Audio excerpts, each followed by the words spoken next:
All right, guys.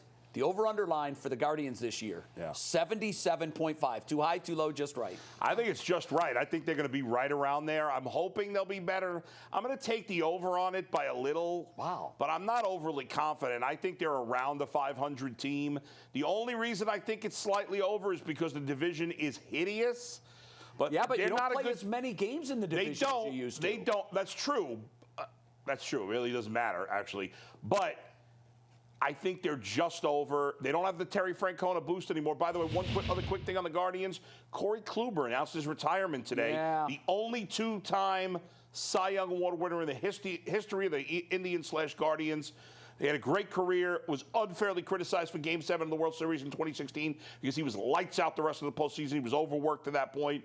But shout out to him on a great career. He was a great one and gave us a lot of great memories. I ain't going to take too much of your time. I got him at 75 wins. I'm going to take the under at this. Yeah. Guess what? Listen, they got a great young pitching staff. I like what they got over in the pitching staff. But it's going to be tough. It's going to be Lineup's trash. Slim pickings at the outfield position as far as power goes. Yeah, I have them under. And so let's just look at what they did last year. They finished just under 500. Tito's gone. Yeah. Tito, to me, was worth a handful of wins, but probably more than most managers in baseball. Nothing against the new guy. Stephen Vogt seems to be fine. Everybody likes him. We don't know him yet. Yeah. What did they do to upgrade? Nothing. Nothing. No. So if you were under 500 and you won 80 last year and you've lost Tito and you did nothing to get better, I love the Guardians. Going out there in a little while and cover them in spring training.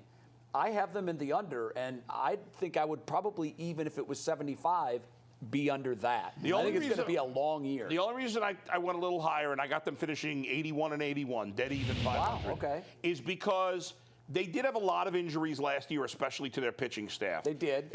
I think the law of averages, the pitching staff is good enough. Good enough. Here's a question, Bull. Yeah. Is Bieber going to be here?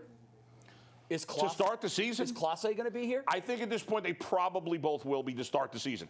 Now, I don't know. If you tell me they're both gone in a week, then I'm going under. Well, that's easy. But as of today, I say they're 81 and 81. As an organization, I always think that they did a really good job of getting people. I think attendance was up last year. Attendance has been up. It was. But they did some gimmicky things to get it up. Yes. Now, how do you rebrand yourself? Because Tito is good only for a couple. He's good for some wins, but he's good for people being in seats too. I think so. So how do you go about rebranding yourself if you didn't bring anybody in and you got a new manager? It's a good question. The brand that I have for the Guardians this year is they're in a rebuild. And that's never good for attendance. And also the other thing on that, if Bieber and Clase start the season with the Guardians, there's a very good chance neither finishes the season. Well, I don't want to say very good chance. Yeah. There is a chance. They're both chips, and they're going to be suitors for both. True. Every great team needs a great closer. Clase punches that ticket.